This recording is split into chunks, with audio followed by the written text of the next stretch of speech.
Oh, come check it out. I got some Pokemon cards I can show you. I bet you'll remember a lot of them. Did you say Pokemon cards? I haven't had any of those since I was a kid. Let me take a look. Ooh. Let's see what you got. These are so old. Oh man, Mr. Mime, Snorlax, Scyther. Oh, I had all of these when I was a kid. These are so nostalgic. Nostalgic. That is the perfect word to describe Pokemon cards. Thanks for showing me your collection. This is awesome. Definitely bringing me back. You can stop looking right there. You've seen all the good stuff. What's on this last page? These look different. No, don't flip to that page. What is wrong with these things?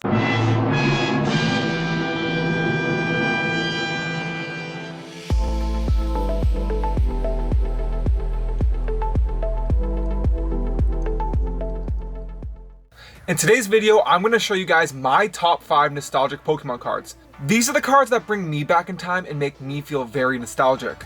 Now, this is my personal list. Although some of these cards might be true for you and for the general public, these are my top 5 nostalgic cards that really hit home for me. However, growing up with the Pokemon anime and starting my collection during the Wizards of the Coast era, I do believe it is possible that a lot of the cards that I have here next to me will be the same for you. So sit back and enjoy the nostalgia. Also, if you could, please leave a like and subscribe. We are chasing 1,000 subscribers before Card Party in June, so it would really mean a lot to me. Now let's get back to the video. Kicking off this top 5, I have a card from the original 1999 base set that I think a lot of you guys are going to agree is a very nostalgic card. For our top 5, we got the original base set Pikachu. Over the years, there has been a ton of great Pikachu artworks, but this one always comes to mind when I think about Pikachu. This artwork has been reprinted or remastered a numerous amount of times. Once in the Diamond and Pearl era and also again in Celebrations. There may be other reprints, but those are the two that come to mind. The fact that they reprinted this card so many times is just a testament to how popular the artwork is and how many people resonate and connect with it. So for my number 5 spot, we have the original 1999 base set Pikachu.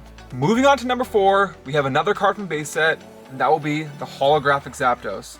Now this may seem like a random holographic just pulled from the original base set, but for some reason, I feel like as a kid, everyone had this card in their binder. Not only did everyone have this in their binder, I feel like everyone really loved Zapdos. Although Zapdos, Moltres, and Articuno were reprinted in Fossil, this artwork hits different because it is from the original base set. I think from this card alone is the reason why I like Zapdos the most out of the legendary birds. But overall, a really great card, and something about this card that just brings me back so much to my childhood. It makes me feel so nostalgic. Moving on to our number 3 spot, we have a collection of different cards. We're going to be looking at movie promos. So I have a huge stack of movie promos here, starting with some of the most nostalgic ones for me. I don't know exactly what it is about this Entei, but it sends me right back to my childhood. I remember seeing Pokemon 2000 and getting this card right when I walked into the theater, and I think because I have such a strong memory attached to it, it just really brings me back to my childhood. So I have a couple of these Enteis. I'm not sure how I've collected so many over the years, but I have 4 here.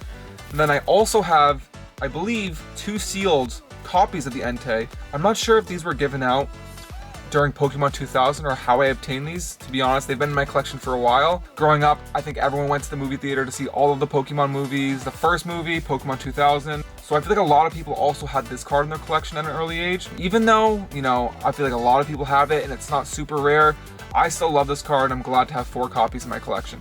Some other movie promos I wanted to mention were the Pikachu and Mewtwo from the original Pokemon movie. Same thing with the Entei. I think because I got these cards when I was younger, walking up to the theater. I forget if they just handed these to you, if you got it with your ticket, or if they gave you a little booster pack. I'm not entirely sure.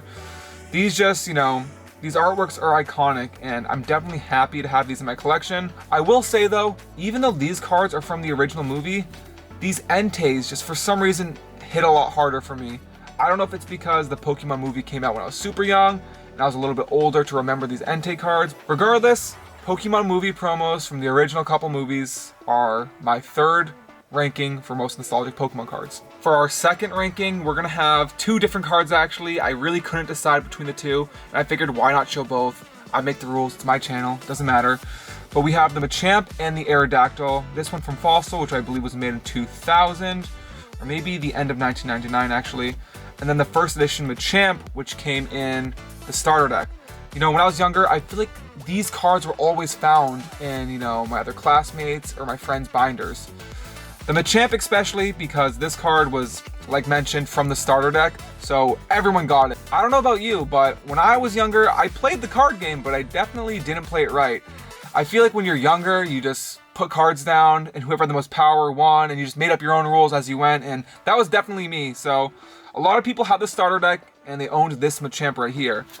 And for the Aerodactyl, again, similar to the Zapdos, I feel like this is just a card that everyone had in their binder. Aerodactyl is also one of my favorite Pokemon, so maybe that's why for me it just holds that extra place in my heart. I think objectively for a lot of kids, Aerodactyl was one of those really cool Pokemon. If you played the Pokemon games like Red and Blue or Fire Red and Leaf Green, Aerodactyl was just one of those Pokemon that was really hard to get, so I think because of that, it made it a lot more desirable. For me, just having the card was kind of like my replacement for not having it in the game, so I think that's definitely another reason why I love this card so much. Of course, for number one, we gotta give it to the big red lizard, Charizard. Now, I have 3 copies here of the original 1999 basic Charizard, one in a 9, 7.5, and a 5. So obviously the 9 is my favorite one out of the bunch. Let's be real, guys. Even if Charizard isn't your favorite Pokemon, he is the most iconic. When people think about Pokemon cards, even for those who don't collect or watch the anime or think about Pokemon at all, they think about Pikachu and Charizard. 2 Pokemon that made this top 5 list, but this was the card that we all wanted as a kid, and I'll be honest, these 3 copies I have, I did not have as a kid. Thinking about it, I don't think anyone actually had a Charizard copy when they were younger. I mean, everyone wanted it, but did we actually have it? I don't know. I know I didn't, and I know none of my friends did. Even as an adult, this artwork is just so iconic, and I see it and it's hard not to smile. This is the pinnacle of Pokemon cards right here, whether you like to admit it or not. Obviously, I don't have a first edition copy, but, you know, when it comes to actual artwork, it's iconic. This Charizard has been seen by millions, hundreds of millions, and everyone can recognize this as Charizard. And when you think about this, don't lie. Don't lie. It's bringing you back to your mom's house, all those good times as a kid, opening cards with family, friends, at school, wherever you did it. Now, what can I say? Even though it's not my favorite, I cannot deny that this card brings me back. It makes me feel super nostalgic. It is ironic though, because I did not have this card as a kid, but I did know of this card and I did want this card. It just, you know, I was only allowed to open up so many boosters. I was only given so much store money to buy booster packs, and obviously getting this card was very difficult, and I feel like the people that had it sold it or something. The number 1 spot goes to Charizard. I think a lot of you saw this coming, but what can I say? Charizard's iconic. Everyone knows Charizard. Everyone loves Charizard. That concludes my list for my top 5 Pokemon, so definitely leave a comment down below. Let me know, what are your top 5 most nostalgic Pokemon cards, or Pokemon in general? I would love to hear it. Now, please don't forget to subscribe, leave a like, comment, and I'll see you guys in the next one.